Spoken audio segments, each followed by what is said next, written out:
আসসালামু আলাইকুম প্রিয় শিক্ষার্থীরা, তোমরা কেমন আছো? আশা করি ভালো আছো। আমিও ভালো আছি। তো মোটামুটি কিন্তু ঠান্ডা পড়ে গেছে, শীতকাল বলা যায়। এই শীতের সময় তোমাদের শারীরিক সমস্যা বিভিন্ন ধরনের দেখা দিতে পারে।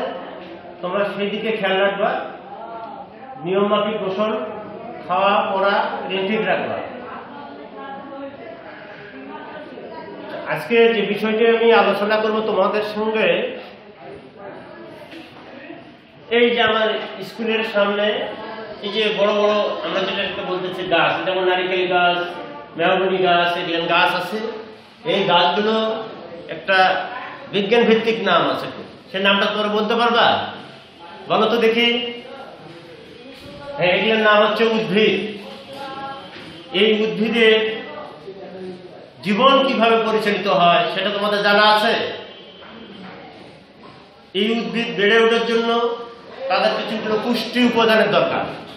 সেই পুষ্টি উপাদানগুলো উদ্ভিদ মাটি, পানি এবং বায়ু থেকে গ্রহণ করে। কি কি বললাম বলতো? মাটি, পানি এবং বায়ু থেকে গ্রহণ করে।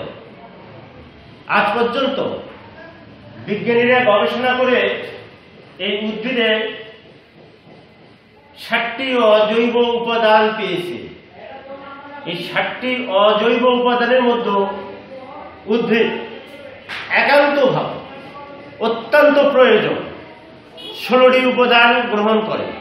এই 16টি উপাদান কে আমরা উদ্ভিদের পুষ্টি উপাদান বলে থাকি। এটা আমি এখানে দেখা যাচ্ছে যে খনিজ পুষ্টি উপাদান কি। এই 16টি উপাদান হলো উদ্ভিদের খনিজ পুষ্টি উপাদান। এই 16টি উপাদানকে এই একত্রে খনিজ পুষ্টি উপাদান বলা হচ্ছে। এই খনিজ পুষ্টি উপাদানকে আবার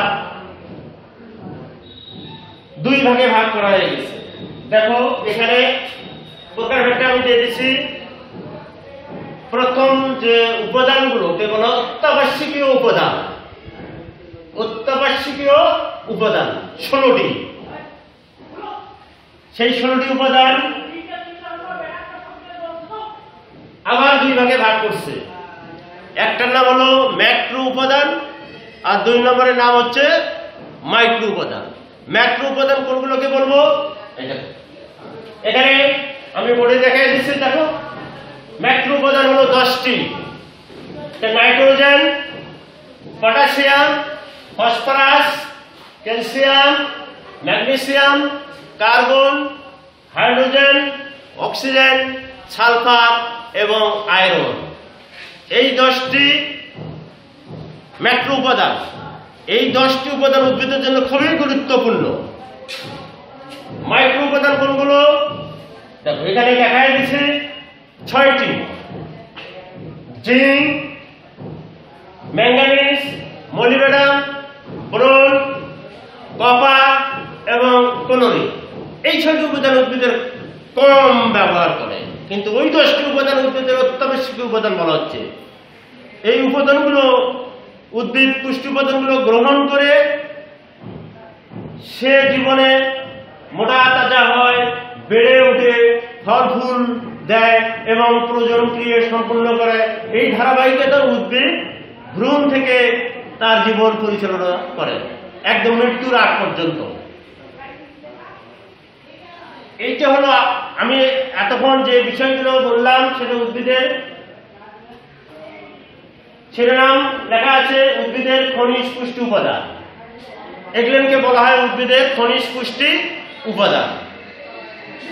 এই খনিজ পুষ্টি উপাদানগুলো ব্যবহার করে উদ্ভিদ তার জীবন পরিচালনা করে। সবাইকে ধন্যবাদ, ভালো থাকবে। আবারও বলছি, শরীরের যত্ন নেবে, নিয়মিত পড়ালেখা করবে। এই বলে শেষ করছি আজকের পাঠদান।